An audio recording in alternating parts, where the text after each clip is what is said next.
Hello students and welcome back to our YouTube channel Vidyam. मैं हूं Anshita Jindal, a graduate from SRCC. आज है भैया हमारा डे नंबर 1, जिसमें हमारी एक नई सीरीज हो चुकी है शुरू, जहां पर हम लेकर आ रहे हैं तुम्हारे लिए वन शॉट मैराथन।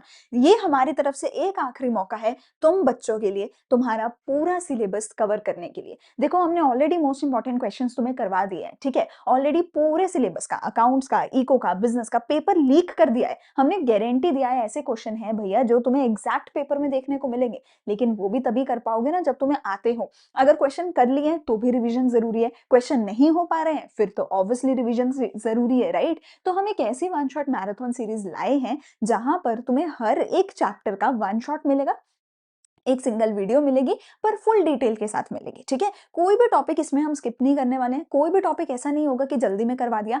हर टॉपिक को हम जो है डिटेल में कवर करेंगे, सो दैट एक सिंगल वीडियो में तुम्हारा सारा काम पूरा हो जाए। पर तुम्हें मेरे साथ अभी के अभी एक प्रॉमिस करना होगा कि 20 दिन की वीडियो है, सिर्फ आखिरी 20 दिन ही तो बचे हैं, उसके बाद तो फिजिकल एजुकेशन, फिर अकाउंट्स, फिर पेपर है ना। तो आखिरी 20 दिन बचे हैं। तुम्हें एक प्रॉमिस करना है कि इन 20 दिनों में तुम्हें हमारे साथ एज इट इज पढ़ाई करनी है, एज इट इज पूरा वन शॉट मैराथन हमारे साथ फॉलो करना है। एंड पूरे के पूरे 20 दिन हर रोज टाइम टू टाइम आकर कमेंट सेक्शन में अपनी प्रेजेंस लगानी है। एंड प्लीज, जब हम पढ़ा रहे हैं साथ साथ ऐसा नहीं होना चाहिए कि बस सुन रहे हो सो रहे हो, नहीं। आराम से एक कॉपी लगाओ, साथ साथ सारे नोट्स बनाओ। मैं बोलूंगी तुम लिखोगे, मैं बोलूंगी तुम समझोगे, लिखोगे। नींद भी नहीं आएगी, कवर भी हो जाएगा, नोट्स भी बन जाएंगे, सोने पे सुहागा हो जाएगा इन शॉर्ट। और जब लिख लोगे ना, that is equal to listening the lecture twice.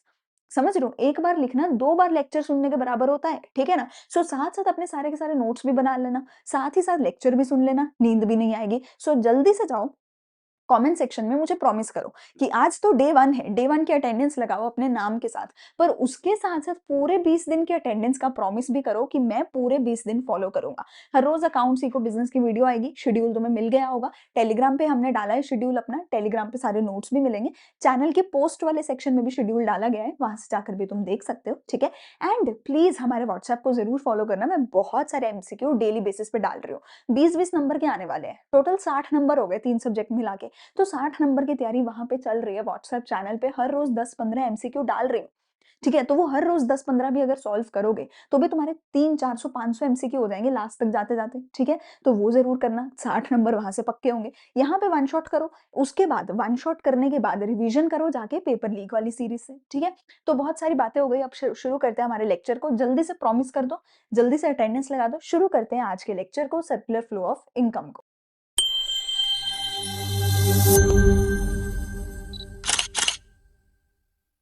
शुरू करते हैं हमारे पहले टॉपिक से, जो कि है difference between macro economics and micro economics. तो देखो, मैक्रो इकोनॉमिक्स आप अभी पढ़ते हो 12th क्लास में, माइक्रो इकोनॉमिक्स आप ऑलरेडी पढ़ के आए हो अपनी क्लास 11th में। इन दोनों में क्या डिफरेंस है, क्या फर्क आपको दिखने वाला है जब आप 12th से 11th में आए हो? बहुत बेसिक चीजें पढ़ेंगे। सिंपल भाषा में बोला जाए, माइक्रो इकोनॉमिक्स छोटा भाई है, मैक्रो इकोनॉमिक्स बड़ा भाई है। तो बड़ा भाई सब कुछ बड़े लेवल पे करता है, छोटा भाई सब कुछ छोटे लेवल पे करता है। छोटा भाई जो है वो इंडिविजुअल लेवल पे हर चीज को देखता है, लेकिन बड़ा भाई मैक्रो इकोनॉमिक्स हर चीज को एक एग्रीगेट, एक सम टोटल पूरे बड़े लेवल पे हर चीज को देखता है, ठीक है। तो देखो क्या है, मैक्रो इकोनॉमिक्स एक वो वाला पार्ट है इकोनॉमिक थ्योरी का जो which studies the behaviour of aggregates of economy as a whole. देखो बेटा, जहां भी कोई डेफिनेशन आएगी मैं डेफिनेशन पढ़ूंगी, but you have to promise me कि you will also read all the definitions with me, so that आपको ऐसा ना लगे कि आप रिकॉर्डेड देख रहे हो, आप लाइव क्लास में बैठे हो। ऐसा फील लेने के लिए जब मैं डेफिनेशन पढ़ूं मेरे साथ साथ पढ़ोगे, तो पढ़ो मेरे साथ। Macroeconomics is that part of economic theory which studies the behavior of aggregates of economy as a whole। पूरी इकोनॉमी को as a whole, as a single whole पढ़ने का काम कौन करता है? मैक्रो इकोनॉमिक्स करता है, ठीक है। तो इधर मैक्रो इकोनॉमिक्स देखते हैं, इधर माइक्रो इकोनॉमिक्स देखते हैं, ठीक है जी। मैक्रो इकोनॉमिक्स का पर्पस क्या है? मैक्रो इकोनॉमिक्स का पर्पस क्या है? It deals with the determination, मेरे साथ पढ़ोगे तुम लोग, determination of aggregate measures such as the total output, employment and aggregate price level. पूरे देश भर में कितना सामान प्रोड्यूस हुआ, जो कि हम जीडीपी के अंदर बताते हैं। पूरे देश भर में एम्प्लॉयमेंट लेवल क्या है, कितने परसेंट लोग एम्प्लॉयड हैं, कितने अनएम्प्लॉयड हैं। पूरे देश भर में एग्रीगेट लेवल पे कितना इन्फ्लेशन हो रहा है, कितना प्राइस लेवल है। पूरे देश भर की स्टडी कौन करता है? मैक्रो इकोनॉमिक्स करता है। मैक्रो इकोनॉमिक्स का मैक्रो इकोनॉमिक्स का एम क्या होता है? इसका एम होता है कि सेंट्रल प्रॉब्लम्स जो है हमारी इकोनॉमी की, उनको सॉल्व करना, उनके साथ लड़ाई करना, उनका आंसर निकालना। The central problem of macro economics is determination of level of employment and income. Income employment के लेवल्स को डिटरमाइन करने में हेल्प करता है मैक्रो इकोनॉमिक्स। इनकम पूरे देश भर के लेवल की, एम्प्लॉयमेंट पूरे देश भर के लेवल की डिटरमाइन करने में हेल्प करता है macro economics. On the other hand micro क्या है? देखो फिर से मेरे साथ पढ़ो। Deals with the determination of price and output in individual firm और मार्केट। किसी एक फर्म ने कितना प्राइस चार्ज किया, किसी एक पर्टिकुलर प्रोडक्ट का बाजार में कितना प्राइस है, किसी एक फर्म ने कितना आउटपुट प्रोड्यूस किया, किसी एक प्रोडक्ट का कितना आउटपुट टोटल प्रोड्यूस हुआ, वो देखा जाता है माइक्रो में। पर मैक्रो में पूरे देश भर का देखा जाता है। Micro central problems of micro eco are price determination and allocation of resources. एक पर्टिकुलर फर्म एक पर्टिकुलर प्रोडक्ट के प्राइस को डिटरमाइन करने का काम कौन करता है? माइक्रो। तो माइक्रो हमेशा प्राइस के बारे में बात करेगा, पर मैक्रो प्राइस की बात ही नहीं करेगा। Macro will talk about income, employment. ठीक है जी। इसके मेन टूल्स क्या है मैक्रो के? Aggregate demand, aggregate supply. पर इसके मेन टूल्स क्या है? Demand and supply. Aggregate word का ही मतलब होता है सम टोटल, एग्रीगेट वर्ड का ही मतलब होता है टोटल। तो मैक्रो क्या कर रहा है? टोटल डिमांड, टोटल सप्लाई को चेक करता है, उसके ऊपर काम करता है और एम्प्लॉयमेंट एंड इनकम के लेवल को डिटरमाइन करता है। इसीलिए मैक्रो इकोनॉमिक्स को बोला जाता है theory of income and employment. Macro को क्या बोला जाता है बेटा जी? Theory of income and employment. लेकिन माइक्रो इकोनॉमिक्स क्या करता है? इसके मेन टूल्स क्या है? इंडिविजुअल डिमांड, इंडिविजुअल सप्लाई के बारे में पढ़ना, और ये पढ़ के ये क्या करता है?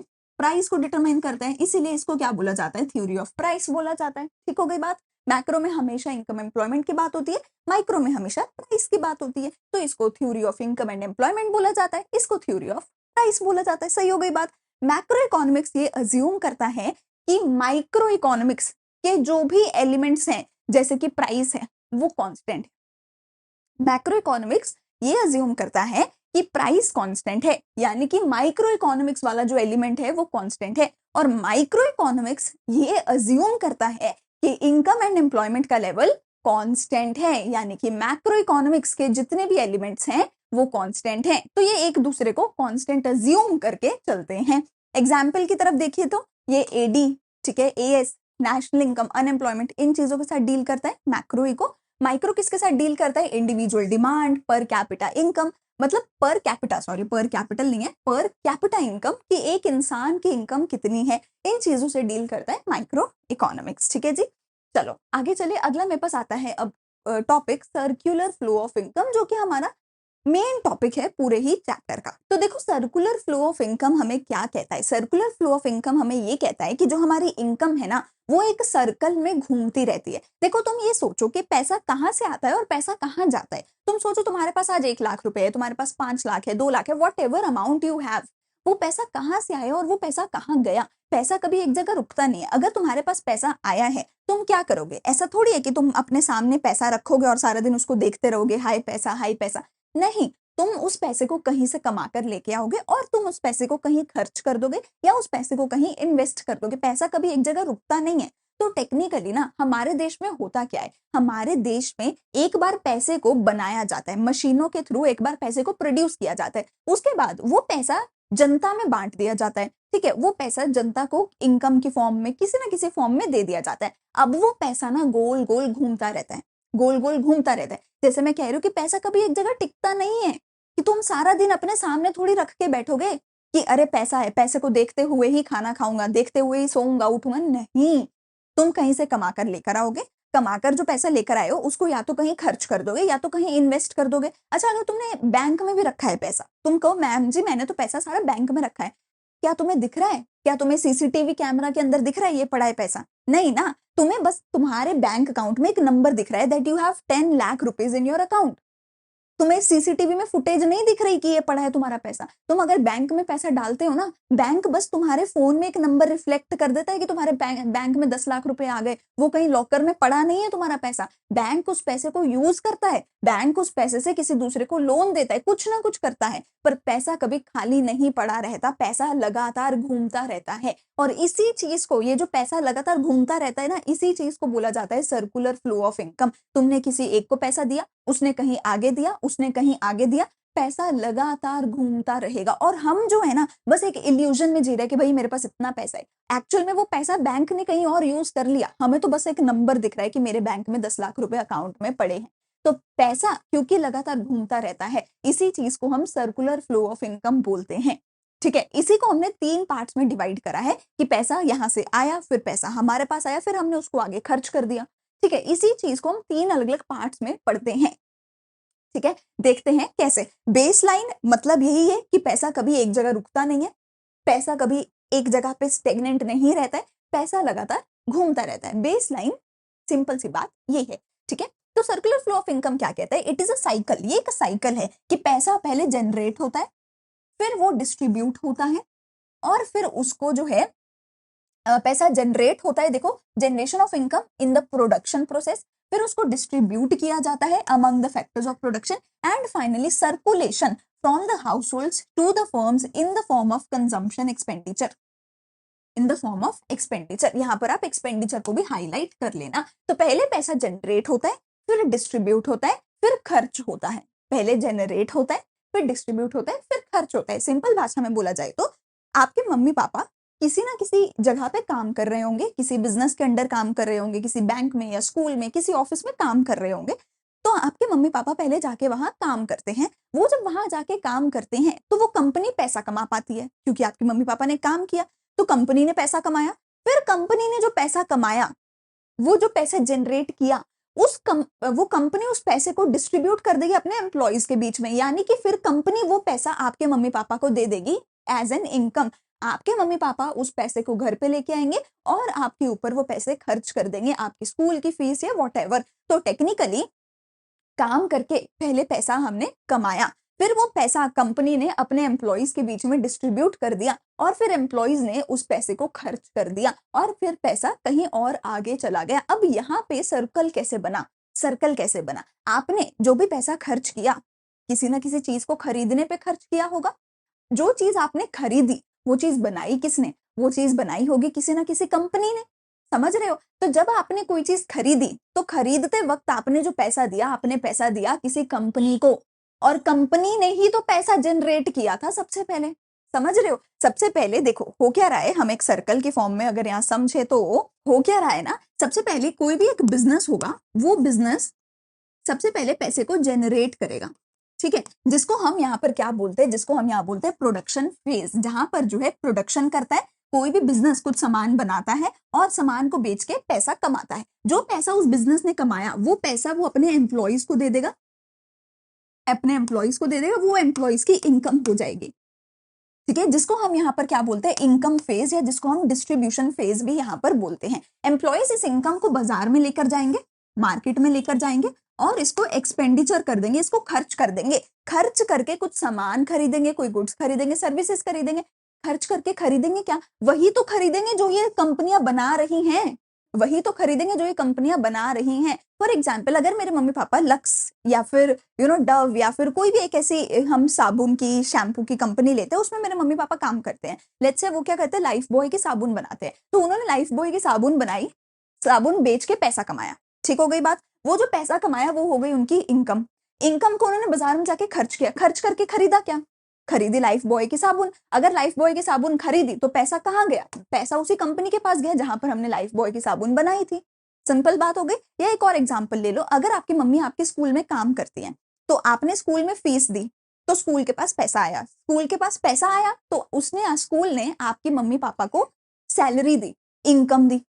और आपकी मम्मी ने सैलरी का क्या किया? उसी सैलरी से आप ही के स्कूल की फीस भर दी। मतलब आपने ही स्कूल को पैसा दिया, फीस की फॉर्म में। फीस जब स्कूल के पास आई, स्कूल ने आपकी मम्मी को इनकम दे दी, मम्मी ने इनकम से फिर से फीस भर दी, तो पैसा वहीं घूमता जा रहा है, घूमता जा रहा है, घूमता जा रहा है। वही बात है, यही चीज यहाँ पर हम सर्कुलर फ्लो ऑफ इनकम में समझाते हैं। आई होप यहाँ पे तुम्हें अच्छे से डिटेल में समझ आ गया होगा कि पैसा कभी एक जगह रुकता नहीं है, पैसा कहीं जनरेट किया जाता है, फिर कंपनी अपने एम्प्लॉयज में पैसा बांट देती है, एम्प्लॉयज उस पैसे से बाजार में जाके खर्चा करते हैं और खर्च करके पैसे को वही खरीदते हैं जो इन कंपनियों ने बनाया था। ये चक्कर व्यू, इसी सर्कल को सर्कुलर फ्लो ऑफ इनकम बोला जाता है। अगर ये क्लियर हो गई तो जल्दी से देख लो यहाँ पे कि 3 फेज होते हैं। सबसे पहले प्रोडक्शन फेज होता है जहां पे गुड्स एंड सर्विसेज को बनाया जाता है। बनाता कौन है? फैक्टर्स ऑफ प्रोडक्शन बनाते हैं। वो इसलिए बनाते हैं ताकि वो इनकम कमा सके। अब जब सामान बन गया तो सामान जब बाजार में बिकेगा तो इन फैक्टर्स ऑफ प्रोडक्शन को इनकी इनकम मिलेगी। फैक्टर्स ऑफ प्रोडक्शन कौन से होते थे? बहुत इंपॉर्टेंट है, आगे भी इसकी बात हम करेंगे। फैक्टर्स ऑफ प्रोडक्शन मेरे होते थे हमारे लैंड, लेबर, कैपिटल और एंटरप्रेन्योर। बेटा ये 4 फैक्टर्स ऑफ प्रोडक्शन होते थे। ये 4 फैक्टर्स ऑफ प्रोडक्शन की मदद से बिजनेस सामान बनाता है। सामान बनाने के बाद जो भी पैसा एक बिजनेस कमाता है उसको इन्हीं फैक्टर्स ऑफ प्रोडक्शन के बीच में डिस्ट्रीब्यूट कर देता है among the factors of production. वो लैंड को उसका रेंट दे देता है, लेबर को उसकी वेजेस दे देता है, कैपिटल को उसका इंटरेस्ट दे देता है और एंटरप्रेन्योर को उसका प्रॉफिट दे देता है। फिर ये पैसा डिस्ट्रीब्यूट कर दिया गया और फिर ये लोग क्या करेंगे? हाउस होल्ड्स को अपने पैसे को खर्च कर देंगे अपनी वांट्स को सेटिस्फाई करने के लिए। तो ये हो गया हमारा लास्ट एक्सपेंडिचर फेज। 3 फेज में सर्कुलर फ्लो हमारा जो है वो ऑपरेट करता है। ठीक है, अब आता है stock and flow concept. Stock and flow का क्या मतलब है? अगर सिंपल भाषा में बोला जाए, अगर किसी भी चीज को at a point of time तुम कैलकुलेट करो तो उसको स्टॉक बोला जाएगा। अगर किसी भी चीज को over a period of time तुम कैलकुलेट करो तो उसको फ्लो बोला जाएगा। दूसरा एग्जांपल लेते हैं, point of time, period of time हो गए। दूसरा एग्जांपल लेते हैं, जब भी आपको क्वेश्चन स्टॉक के बारे में बोलेगा, वेरी हाई चांसेस कि क्वेश्चन वहां पर आपको 90% ऑफ द टाइम एक पर्टिकुलर डेट मेंशन करके देगा। अगर एक डेट मेंशनड है तो वो पक्का स्टॉक वेरिएबल है। अगर एक डेट मेंशन नहीं है या उसकी जगह एक पूरा मंथ, एक पूरा वीक, एक पूरा ईयर मेंशनड है तो वो फ्लो वेरिएबल होगा। ठीक हो गई बात? अगर मैं बोलती हूँ 31 मार्च मेंशनड है तो वो स्टॉक होगा। अगर मैं बोलती हूँ मार्च का महीना मेंशनड है तो वो फ्लो होगा। ठीक हो गई बात? तीसरी चीज, अगर कोई ऐसी चीज दे रखी है जो चेंज हो ही नहीं सकती, जो चेंज हो ही नहीं सकती, तो वो स्टॉक है। ठीक है, अ लॉट ऑफ टाइम्स ऐसी चीजें दे रखी होती हैं। For example, distance between Delhi and Mumbai, distance between Delhi and Mumbai. क्या distance between Delhi and Mumbai change हो सकता है? डिस्टेंस कभी चेंज नहीं हो सकता। टाइम कम या ज्यादा हो सकता है कि बाय रोड जाओगे ज्यादा टाइम लगेगा, फ्लाइट से जाओगे तो कम टाइम लगेगा। डिस्टेंस उतना ही कवर करना पड़ेगा, डिस्टेंस कभी चेंज नहीं हो सकता। तो distance is always a stock concept. ठीक हो गई बात? तो मैंने क्या 3 चीजें बताई? Point of time stock, period of time flow. अगर डेट मेंशनड है तो स्टॉक, अगर एक टाइम पीरियड, एक महीना, एक हफ्ता, एक साल मेंशनड है या कुछ भी मेंशनड नहीं है तो वेरी हाई चांसेस कि वो फ्लो वेरिएबल होगा। तीसरी चीज, अगर कुछ ऐसा मेंशनड है जो चेंज हो ही नहीं सकता जैसे कि डिस्टेंस, तो स्टॉक वेरिएबल की बात हो रही है। तो स्टॉक वेरिएबल, अब मेरे साथ डेफिनेशन पढ़ो जल्दी से, फिर इसको खत्म करें कॉन्सेप्ट को। Stock variable, it refers to that variable which is measured at a particular point of time। जैसे कि एक डेट दे रखी है, स्टॉक ऑफ गुड्स है, ये एक स्टैटिक कॉन्सेप्ट है, ये कांस्टेंट रहने वाली चीज है। Flow variable, it refers to that variable which is measured over a period of time। For example, production of goods in an year, it is a dynamic concept, ये बार बार change होता रहता है। तो यहाँ पर हमारे पास आ गया प्रोडक्शन ऑफ गुड्स। इनकम, हमने एक साल में कितनी इनकम कमाई, एक महीने में कितनी इनकम कमाई। ठीक है, लेकिन अगर मैं बोलूं बैंक बैलेंस, क्या मैं बैंक बैलेंस एक महीने का कैलकुलेट करती हूँ या क्या मैं बोलूंगी आज मेरा बैंक बैलेंस इतना है? What makes more sense? पिछले एक महीने में इतना बैंक बैलेंस था या आज इतना बैंक बैलेंस है? बैंक बैलेंस हमेशा एक डेट पे देखा जाता है, पर पिछले एक महीने में मेरे बैंक में 10 लाख रुपए जमा हुए, वो फ्लो कॉन्सेप्ट है, क्योंकि वो एक महीने में धीरे धीरे करके जमा हुए, तो फ्लो कॉन्सेप्ट है। पर अगर मैं बोलूं बैंक में मेरे 10 लाख रुपए पड़े हैं, तो तो वो एक पॉइंट ऑफ टाइम पे 10 लाख रुपए होंगे हमेशा, वो ऐसे पीरियड ऑफ टाइम में नहीं होंगे, ठीक है। हम अगर बात करें तो हमारी प्रॉफिट एंड लॉस की जो स्टेटमेंट होती है वो हमेशा 1 साल की होती है, इनकम स्टेटमेंट हमेशा 1 साल की होती है, प्रोडक्शन कितनी हुई वो हमेशा 1 साल की है, पर स्टॉक ऑफ गुड्स हमेशा एक पॉइंट ऑफ टाइम पे होगा, क्योंकि वो आज 10 लाख रुपए का सामान पड़ा है, कल 12 लाख का सामान पड़ा है, तो stock will be always at a point of time. आगे चलते हैं जी। अगली चीज, मैंने टिप्स भी साथ साथ तुम्हें दी है, तुम देखो मैंने नोट्स में हर एक चीज कितने मतलब प्यार से हर एक चीज लिखी है, सो दैट कहीं से भी एक जगह से भी तुम्हें अगर कोई चीज समझ आ जाए तो मेरा काम बन जाए कि अब अगर स्टॉक फ्लो नहीं समझ आ रहा, कुछ ना कुछ ऐसा डाल दो कि ये पढ़ के तो समझ आ ही जाएगा बच्चे को, ठीक है। एंड तुम देखो मैंने बीच बीच में जानबूझ के कुछ चीजें हाईलाइट करी हुई हैं, सो दैट जब तुम्हें क्विक रिवीजन करनी है तुम सिर्फ उतना पढ़ के काम कर सको। जैसे यहाँ पर तुम देखो मैंने स्पेसिफिकली 3 वर्ड्स को हाईलाइट किया है, सो दैट उतना पढ़ के भी तुम्हारा काम बन जाए, ठीक है। तो क्या टिप है देखो यहाँ पे, for the stock variable either a date is mention, जैसा मैंने बताया, या तो कोई डेट मेंशन है या कुछ ऐसा मेंशन है जो चेंज नहीं हो सकता, जैसे कि डिस्टेंस बिटवीन 2 सिटीज, ठीक है। अब मैंने समझा दिया, तुम्हें याद ना रहे तो नोट्स पढ़ते हुए भी मैंने वो टिप्स लिखी हुई हैं, सो दैट तुम्हें नोट्स पढ़ते हुए भी याद रहे कि हाँ ऐसे ऐसे करना है, ठीक हो गई बात। चलो अगली चीज, real flow versus money flow. Simple भाषा में बोला जाए, अगर पैसे के फ्लो है तो मनी फ्लो है, अगर पैसा इंक्लूडेड नहीं है, अगर पैसा बीच में आ ही नहीं रहा तो उसको रियल फ्लो बोला जाएगा, बात खत्म। अगर पैसे की बात आ गई तो वो मनी फ्लो बन जाएगा, अगर पैसे की बात नहीं आई तो वो रियल फ्लो होगा, दैट्स इट। और कुछ समझना ही नहीं है, ठीक है। अब मैं ऐसा डेफिनेशन पढ़ो, real flow, flow of factor services, services की बात हो रही है, ठीक है, from household to the firms, and of goods, goods की बात हो रही है, goods and services from firm to the household, इसको हम फिजिकल फ्लो भी बोलते हैं। इसका एग्जाम्पल देखेंगे, ठहर जाओ। सिंपल भाषा में अगर गुड्स या सर्विसेज का फ्लो हो रहा है तो उसको हम रियल फ्लो या फिर फिजिकल फ्लो बोलेंगे। लेकिन अगर पेमेंट की बात हो रही है यानी पैसा, ठीक है, या फिर खर्चे की बात हो रही है यानी पैसा, तो उसको मनी फ्लो या फिर नॉमिनल फ्लो बोलेंगे। सिंपल बात हो गई, ठीक है। टिप क्या है, बस इतना देख लो कि पैसा इन्वॉल्व है या पैसा इन्वॉल्व नहीं है। मैंने तुमसे गुड्स ली हैं, तुमने मुझे गुड्स दी हैं, क्या पैसा आया? मैंने पैसे की बात ही नहीं करी, मैंने सामान लिया है, तुमने सामान दिया है, तुमने सर्विसेज दी है, मैंने सर्विसेज ली है, पैसे की बात नहीं हुई, तो ये रियल फ्लो, फिजिकल फ्लो है। मैंने तुम्हें खर्च गुड्स के बदले में पैसा दिया है, मनी फ्लो। मैंने तुम्हें तुम्हारी इनकम दी है, मनी फ्लो, ठीक है। तो पैसा आएगा तो मनी फ्लो, पैसा नहीं आया तो फिजिकल फ्लो या रियल फ्लो। मनी फ्लो को नॉमिनल फ्लो भी बोला जाता है, ठीक है। 4 सेक्टर्स ऑफ इकोनॉमी अब देखते हैं, ठीक है। चलो 4 सेक्टर्स ऑफ इकोनॉमी देखने से पहले मैं एक बार तुम्हें रियल फ्लो मनी फ्लो ही दिखा देती हूँ, क्योंकि हम उसी की बात यहाँ कर रहे हैं। तो देखो यहाँ पे नीचे मेरे पास 2 तरीके के रियल फ्लो हैं और ऊपर मेरे पास 2 तरीके के मनी फ्लो हैं। ये पूरे का पूरा मेरा 2 सेक्टर इकोनॉमी में सर्कुलर फ्लो ऑफ इनकम है। Circular flow of income 2 sector economy में कैसा होगा उसकी हमने यहाँ पे बात करी है, ठीक है। 2 सेक्टर का मतलब है कि मेरे पास एक साइड पे बिजनेस फर्म्स हैं और दूसरी साइड पे मेरे पास हाउस होल्ड है। मेरे पास एक साइड पे बिजनेस फर्म्स हैं, दूसरी साइड पे मेरे पास हाउस होल्ड है। बिजनेस फर्म्स ये चाहती हैं कि प्लीज मेरे पास आओ, मेरे पास आके काम करो और काम करने के बदले में अपना पैसा, अपनी इनकम मेरे से लेकर जाओ। तो बिजनेस फर्म्स क्या कहती हैं, फैक्टर्स ऑफ प्रोडक्शन को यानी लैंड को, लेबर को, कैपिटल को और एंटरप्रेन्योर को ये बोलती हैं कि come and work for me, बदले में मैं तुम्हें तुम्हारी इनकम दे दूंगा। अरे अगर लोग आके तुम्हारे पास काम करेंगे, लोग काम क्यों करेंगे? लोग काम क्यों करेंगे? ताकि ये लोग अपनी कुछ गुड्स एंड सर्विसेज बना सके।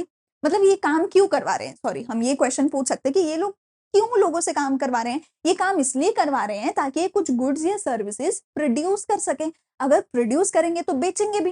तो जब ये गुड्स एंड सर्विसेज को प्रोड्यूस कर लेते हैं तो बाजार में जाके उन सर्विसेज को, उन गुड्स को बेचते हैं और बदले में पैसा कमाते हैं। तो बिजनेस फर्म्स क्या करती हैं? बिजनेस फर्म्स 2 काम करती हैं। पहला काम ये करती हैं कि ये फैक्टर्स ऑफ प्रोडक्शन से काम करवाती हैं और बदले में उनको पैसा देती हैं। दूसरा काम ये करती हैं कि ये जो गुड्स एंड सर्विसेज हैं उनको बाजार में जाके सेल ऑफ करती हैं और बदले में खुद पैसा कमाती हैं, बदले में खुद पैसा कमाती हैं। हो गई, सही बात हो गई, ठीक है। तो ये फैक्टर्स ऑफ प्रोडक्शन से काम करवाती हैं और उनको इनकम डिस्ट्रीब्यूट करती हैं, उनको इनकम डिस्ट्रीब्यूट करती हैं। और दूसरी चीज, जो भी गुड्स एंड सर्विसेज बनाई हैं इन फैक्टर्स ऑफ प्रोडक्शन ने, इनके पास आकर उन गुड्स एंड सर्विसेज को ये बाजार में जाकर बेचते हैं और बदले में पैसा कमाते हैं। हाउस होल्ड क्या करता है? हाउस होल्ड क्या करता है? House hold factors of production का पार्ट बनता है। जो लैंड है वो किसका है? हाउस होल्ड का है। लेबर में कौन लोग काम कर रहे हैं? ये लोग काम कर रहे हैं। कैपिटल, पैसा किसने दिया? इन्होंने दिया। एंटरप्रेन्योर कहां से आते हैं? यहीं से आते हैं। तो फैक्टर्स ऑफ प्रोडक्शन ये लोग होते हैं और ये लोग एज फैक्टर्स ऑफ प्रोडक्शन काम करके पैसा कमाते हैं, इनकम कमाते हैं। पैसा क्यों कमाते हैं? पैसा इसलिए कमाते हैं ताकि खर्चा कर सके, ताकि अपना घर चला सके, बच्चों का खर्चा उठा सके, माँ बाप का खर्चा उठा सके, ठीक है ना। और वो खर्चा किस चीज पे करते हैं? खर्चा करते हैं गुड्स एंड सर्विसेज पे। कौन सी गुड्स एंड सर्विसेज? जो यहाँ पर बनाई गई थी, जो इन्होंने बेची थी। तो समझ रहे हो ये दोनों आपस में कितने कनेक्टेड हैं? तुम समझ रहे हो ये आपस में कितने कनेक्टेड हैं? ये जो बिजनेस है, ये बिजनेस कर क्या रहा है? इनसे काम करवा रहा है बिजनेस। ये लोग आके काम करते हैं, बिजनेस इनको पैसा देता है।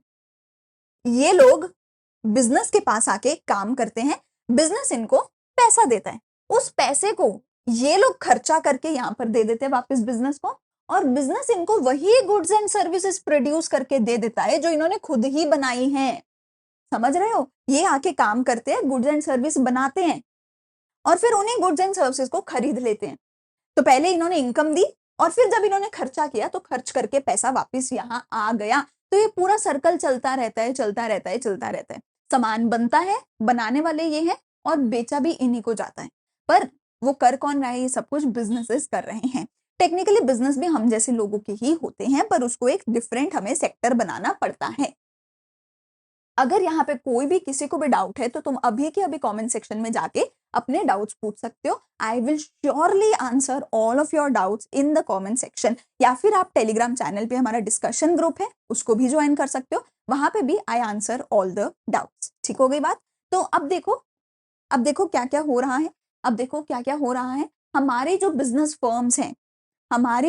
फर्म्स हैं, इनके पास जाके ये लोग क्या करते हैं? काम करते हैं, फैक्टर सर्विसेज अपनी देते हैं। कौन कौन सी? कैपिटल है, लेबर है, लैंड है, एंटरप्रेन्योर है। तो हाउस होल्ड बिजनेस के पास जाके काम करता है। क्या ये फ्री में काम करेंगे? ये फ्री में काम नहीं करेंगे। ये फ्री में काम नहीं करेंगे। काम के बदले में इनको क्या मिलेगी? Factor payment. तो फैक्टर सर्विस के बदले में फैक्टर पेमेंट, यानी कि लैंड को उसका रेंट मिलेगा, लेबर को उसकी वेजेस मिलेंगी, कैपिटल को उसका इंटरेस्ट मिलेगा और एंटरप्रेन्योर को उसका प्रॉफिट मिलेगा। फ्री में काम कोई करता ही नहीं है। अब काम के बदले में इन्होंने कुछ सामान बनवाया है, काम करवाया है, तो सामान भी बना होगा। तो जो सामान बना होगा वो गुड्स एंड सर्विसेज ये लोग बेचेंगे। किसको बेचेंगे? हाउस होल्ड्स को बेचेंगे। क्या फ्री में बेचेंगे? फ्री में नहीं बेचेंगे। हाउस होल्ड्स क्या करेंगे? कंजम्पशन एक्सपेंडिचर करेंगे। हाउस होल्ड्स खर्चा करेंगे उन गुड्स एंड सर्विसेज पे जो ये लोग प्रोड्यूस करके दे रही हैं। तो टेक्निकली इन्होंने इनकम दिया, उन्होंने इनकम को खर्च करके पैसा वापस यहीं दे दिया। फिर से सामान बना, फिर से इनकम आई, फिर से खर्चा हो गया, फिर से इनकम आई, फिर से खर्चा हो गया। ये चलता रहेगा, हमेशा के लिए ये साइकिल चलता रहेगा। ठीक है बात? तो ये है हमारा circular flow of income in a two sector economy. इसमें मनी फ्लो क्या है?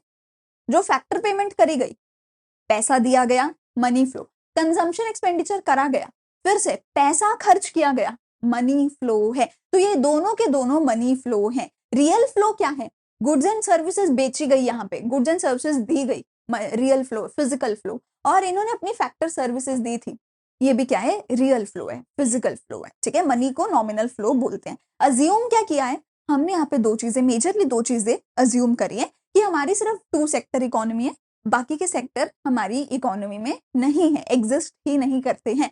और यहाँ पे कोई सेविंग नहीं हो रही है। जितना पैसा कमाया जाता है सारा पैसा खर्च कर दिया जाता है। कोई सेविंग, कोई लीकेज हमारी इकोनॉमी में नहीं है। अगर इन्होंने 100 रुपए कमाए हैं तो ये 100 के 100 रुपए खर्च कर देंगे। ठीक है, 100 रुपए इधर आते, 100 रुपए इधर जाते, 100 रुपए इधर, 100 रुपए इधर। कोई सेविंग यहाँ पे नहीं हो रही है। ठीक है, अब देखते हैं कि मैम सिर्फ 2 सेक्टर हैं, पर बाकी के सेक्टर हैं कौन से? तो टोटल हमारी इकोनॉमी में 4 सेक्टर होते हैं, लेकिन हम अपनी पढ़ाई के लिए अज्यूम करते हैं कि हमारे पास सिर्फ 2 ही सेक्टर हैं। वो कौन से अज्यूम हम कर रहे थे? House hold firms. ये तो दो प्रेजेंट हैं, पर दो हम अज्यूम करते हैं कि एब्सेंट है। कौन से? Government and foreign sector. तो हाउस होल्ड सेक्टर कौन होता है? जल्दी जल्दी मेरे साथ पढ़ो। हाउस होल्ड सेक्टर क्या करता है? ये लोग ओनर होते हैं फैक्टर्स ऑफ प्रोडक्शन के और कंज्यूमर होते हैं गुड्स एंड सर्विसेज के। ये मैंने बता दिया ना, फैक्टर्स ऑफ प्रोडक्शन अपनी फैक्टर सर्विस देते हैं, बदले में गुड्स एंड सर्विसेज खरीदते हैं। बिजनेस फर्म्स क्या करती हैं? ये फैक्टर सर्विसेज को हायर करती है हाउस होल्ड से। अब देखो, ये वही एग्जैक्ट वही चीज है जो हम अभी पढ़ के आए हैं। ये गुड्स एंड सर्विसेज को बनाने के लिए हाउस होल्ड्स को हायर करती है, हाउस होल्ड्स को फैक्टर पेमेंट देती है, बदले में ये लोग गुड्स एंड सर्विसेज बेचते हैं, गुड्स एंड सर्विसेज बेचते हैं, और जो हाउस होल्ड है वो इनको बदले में खर्च करके पैसा देता है। ठीक है। गवर्नमेंट बीच में क्या रोल प्ले करती है? गवर्नमेंट बहुत सारे रूल्स रेगुलेशंस लगाती है, इन दोनों पर ही, हाउस होल्ड पर भी, फर्म्स पर भी, एंड बदले में गवर्नमेंट टैक्सेस लेती है, हाउस होल्ड से भी लेती है, फर्म से भी लेती है, लेकिन साथ ही साथ गवर्नमेंट क्या करती है? सब्सिडीज भी देती है बिजनेस फर्म्स को, ताकि वो सस्ते में सामान बना के बेच सके। ठीक है, सब्सिडीज भी दी जाती हैं। लास्ट आता है मेरा फॉरेन सेक्टर। तो अगर आप इंपोर्ट एंड एक्सपोर्ट करते हो गुड्स एंड सर्विसेज का दूसरे देशों के साथ, तो उसको हम फॉरेन सेक्टर में बोलते हैं। अगर आपकी इकोनॉमी में फॉरेन सेक्टर प्रेजेंट है, यानी आप इंपोर्ट एंड एक्सपोर्ट कर रहे हैं, तो उसको ओपन इकोनॉमी बोला जाता है। जो इंपोर्ट भी कर रहा है, एक्सपोर्ट भी कर रहा है, उसको ओपन इकोनॉमी बोला जाता है। लेकिन अगर कोई इकोनॉमी ऐसी है जो इंपोर्ट एक्सपोर्ट नहीं करती है, तो उसको क्लोज्ड इकोनॉमी बोला जाता है, कि वो इकोनॉमी बंद है, उसका बाहर के देशों के साथ कोई लेना देना नहीं है, इंपोर्ट एक्सपोर्ट नहीं करती है, तो उसको हम क्लोज्ड इकोनॉमी बोलते हैं। ठीक हो गई बात। अब लास्टली बस एक छोटी सी चीज और पढ़ लेना, कि लास्टली एक छोटी सी चीज हमारे पास और है, एक कंक्लूजन है मेरे पास, कि हमने हमने यहाँ पे बोला कि कोई सेविंग नहीं हो रही, हमने बोला कोई सेविंग नहीं हो रही। ठीक है, इन्होंने फैक्टर सर्विसेज दी, इन्होंने goods and services the, factor service के बदले में इन्होंने 100 रुपए की पेमेंट करी और इन्होंने 100 का 100 रुपए खर्च कर दिया। ये सर्कुलर फ्लो ऑफ इनकम में हमने बोला था। तो मेरा कंक्लूजन ये कहता है बेटा जी, कंक्लूजन ये कहता है कि जितना प्रोडक्शन हुआ सारे का सारा कंज्यूम हो गया। अगर उन्होंने 100 गुड्स बनाई थी, तो 100 की 100 गुड्स मार्केट में सेल हो गई हैं। यानी कि जितना पेमेंट किया उतना ही फैक्टर इनकम हुआ। जितना फर्म्स ने फैक्टर पेमेंट किया, मतलब अगर फर्म ने 100 रुपए की पेमेंट करी है, तो इनकम कितने की मिली? इनकम भी तो 100 रुपए की मिली होगी ना। मतलब सिंपल बात है, तुम मेरे बॉस हो, तुमने मेरी सैलरी दी मुझे 100 रुपए, तो तुमने पेमेंट करी 100 रुपए की, और मेरी इनकम कितनी हुई? इनकम भी तो 100 रुपए हो गया, अगर तुमने मुझे सैलरी 100 रुपए दी है। कैसी बातें करते हो यार तुम। ठीक है, consumption expenditure is equals two factor income, यानी मेरा जितना इनकम हुआ था मैंने सारे का सारा खर्च कर दिया, मैंने घर में कुछ भी सेव करके नहीं रखा, जितना इनकम हुआ था मैंने सारे का सारा खर्च कर दिया। और रियल फ्लो जो है वो मनी फ्लो के बराबर है, रियल फ्लो जो है वो मनी फ्लो के बराबर है। ठीक है बात। तो ये सारी के सारे हमारे ओवरऑल कंक्लूजन है। ये कंक्लूजन इस चीज के ऊपर बेस्ड है कि हमारी कोई भी सेविंग्स, कोई भी लीकेज, इंजेक्शन कुछ भी इकोनॉमी में नहीं हो रहा है। बस इकोनॉमी में जो हमने दो वो पढ़े, circular flow of income in a two sector, हमारे इकोनॉमी में बस उतना ही चल रहा है, उसके ऊपर बेस्ड है ये सारे के सारे कंक्लूजन। ठीक है, यहाँ पर हमारा पूरे का पूरा चैप्टर होता है खत्म। अगर वीडियो अच्छी लगे तो चैनल को सब्सक्राइब जरूर करके जाना। हम मिलने वाले हैं अगली वीडियो में अगले चैप्टर के साथ। अगर कोई भी डाउट है तो कॉमेंट सेक्शन में पूछ सकते हो। ठीक है, अगर कुछ अच्छा लगे तो वो जरूर मुझे बता के जाना कॉमेंट सेक्शन में ही। ठीक है, टेलीग्राम पे प्लीज जाके फॉलो करो, क्योंकि वहां पे नोट्स भी मिलेंगे, डिस्कशन ग्रुप है जहाँ पे डाउट सॉल्विंग भी होती है, एंड व्हाट्सएप चैनल को जरूर फॉलो करना, बिकॉज डेली एमसीक्यूज आते हैं। तो डेली जहां इंस्टाग्राम स्क्रॉल करते हो उससे बेहतर है कि एमसीक्यू स्क्रॉल करो और आंसर करो, और डेली थोड़ा थोड़ा थोड़ा थोड़ा और बेटर बन जाओ। तो अगर कुछ भी अच्छा लगे लाइक शेयर सब्सक्राइब जरूर करना। मिलते हैं अगले वीडियो में, तब तक के लिए अच्छे से पढ़ाई करो। Thank you, bye bye.